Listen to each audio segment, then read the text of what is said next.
Put your hands together for Ayush Bakshi. Clapping should be ready for Ayush Bakshi.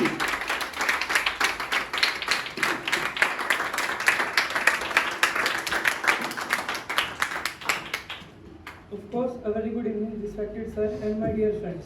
Today I am going to share my views on the topic problem faced by youth after completion of their studies.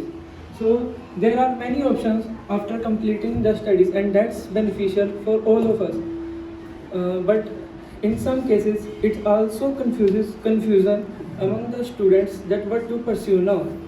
And when they are not able to do anything, they consider themselves as a failure and this pressure also Severe.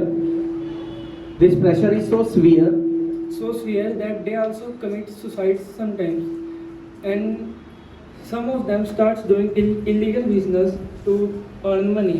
And a simple solution for this can be a counseling. A one-on-one proper counseling should be done after class 10th so that a student should know benefits and disadvantages of the streams, all the streams, and then they will choose their stream wisely without any peer pressure.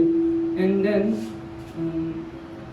they will have a clearer picture of their future goals and future, and they will take their further steps wisely. Thank you. Very nice. Put your hands together for Ayush Bakshi. Nice performance.